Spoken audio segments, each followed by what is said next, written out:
ассалому алайкум дӯстон, хуш омадем ба шабакаи мо. Дӯстон, чӣ хеле ки медонем рақиби Нурулло Алиев дар ташкилоти Dana White Contender Series бояд ки варзигари арманӣ Наир Меликян мешуд, аммо ӯ визаи худро ба даст оварда ва ба Амрико омада натавонист ва ба ҷои ӯ Ҷош Уик баромад ва Нурулло Алиев Ҷош Уикро шикаст дода соҳиби шартнома бо UFC шуд.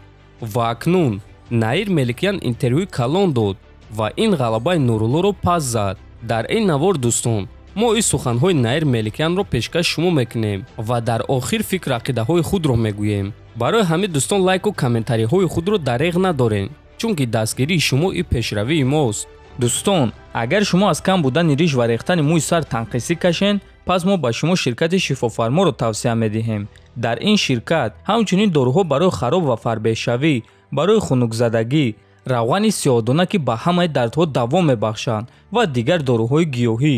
Ва аз ҳама муҳим он аст ки доруҳои ин ширкат гиёҳӣ ва оригиналанд. Хиди ҳозир ба номерҳои дар рӯи экран буда занг занен ва ҳатман аз номи канали Паҳлавон гап занен. Ҳамин гуна шумо ҳам моро дастгирӣ мекунен ва ҳам доруҳои даркории худро дастрас мекунен. Ба ман менеҷерам занг зад ва гуфт ки муҳориба ҳаст. Ман гуфтам ягон проблема нест. Ман ҳамеша тайёрам ки зидди любой кас ҷангам.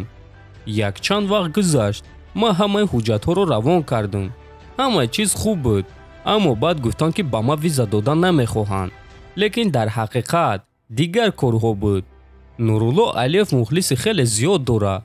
Тамоми Тоҷикистон ӯро мухлисӣ мекунад ва Dana White гуфт ки Алиев барои онҳо муҳимтар аст ва ӯ бояд ки соҳиби шартнома бо UFC шавад. Проста ман метонистам ки ӯро шикаст диҳам. Ман 100% ин чизро медонам. Онҳо ба ман гуфтанд ки проблема дар виза аст, аммо ҳамаи кор ин гуна набуд. Лекин ҳеҷ гап не. Ман соли оянда худро ҳатман дар Dana White Contender Series месанҷам. Онҳо Нуруллоро танҳо ба хотири мухлисонаш интихоб карданд.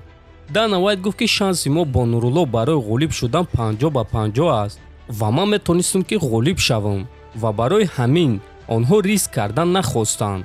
Ман медонистам ки ғолиб мешам. Ман вақте ки рақибро мебинам дарҳол мефаҳмам ки ғолиб шуда метонам. Шояд ӯ дар ҳақиқат гуштингири хуб бошад, аммо ман бисёр гуштингирҳоро шикаст додагим. Ман худро таъриф карданӣ нестам, аммо бо хости Худо ман ӯро шикаст медодам. Ман ин чизро ҳис мекардам, гуфтааст Меликян. Дӯстон, Меликян ба ғалабаи худ боварӣ дошт ва ин кори хуб аст. Ҳар як ҷанговар чунин фикр мекунад. Агар ки онҳо чунин фикр накунанд, пас ба муҳориба баромадани онҳо маъно надорад. Лекин дӯстон, Меликян якчанд чизҳоро намефаҳмад, ё ин ки шояд ӯро менеҷераш фиреб карда чунин суханҳо гуфтааст, то ин ки ӯ дилмонда нашавад. Наир мегӯяд ки Нуруллоро танҳо ба хотири мухлисонаш гирифтанд ва намехостанд ки ӯ шикаст хӯрад. Агар ки ин кор дар ҳақиқат чунин мебуд дӯстон, пас Dana White ба Нурулло муҳориба дар ташкилоти Dana White Contender Series намедод ва дарҳол ба ӯ шартнома бо UFC медод. Агар Наир ин чизро надона, пас мо ба ӯ мегӯем ки тақрибан 70-80% ҷанговаро шартнома бо UFC-ро бе баромад дар Dana White Contender Series ба даст меоранд. Ва дуюм ин аст ки ба UFC ҷанговари сермухлиси сӯз чӣ дар кор аст? Агар ҳамаи кор ин гуна мешид, чӣ хеле ки Меликян мегӯяд, пас онҳо ба чемпиони AMC Fight Night Нариман Аббасов, ки ӯ ҳам мухлиси зиёд дорад, рақиби сӯз медоданд, то ин ки риск накунанд. Ростӣ дӯстон, суханҳои гуфтаи Меликян аҷибанд ва ин суханҳоро шунидан хандаовар аст. Баръакс, Dana White Contender Series барои он ташкил шудааст ки ҷанговарони боистеъдод ҳунар ва малакаҳои худро нишон дода Dana White-ро ҳайрон кунанд. Ҳама кори аз дасташон меомадагиро бояд ки нишон диҳанд, то ин ки Dana White ба онҳо шартнома диҳад. Нурулло ҳоло нав 22 сола аст ва бовар кунед дӯстон, ба любой мутахассис муҳорибаҳои Нурулло Алиевро нишон диҳед ва гӯед ки ӯ 22 сола аст, бинед ки ба шумо чӣ ҷавоб медиҳанд. Алиев дар ҳақиқат барои ин синни сол таҷриба ва истеъдоди хеле калон дорад. ин чизро Ҳамзат Чимаев, Гилберт Бёрнс, Мариф Пираев, Рафаэл Физиев, Лоиқ Раҷабов, Муин Ғафуров ва дигар ҷанговаро тасдиқ карда гуфтаанд.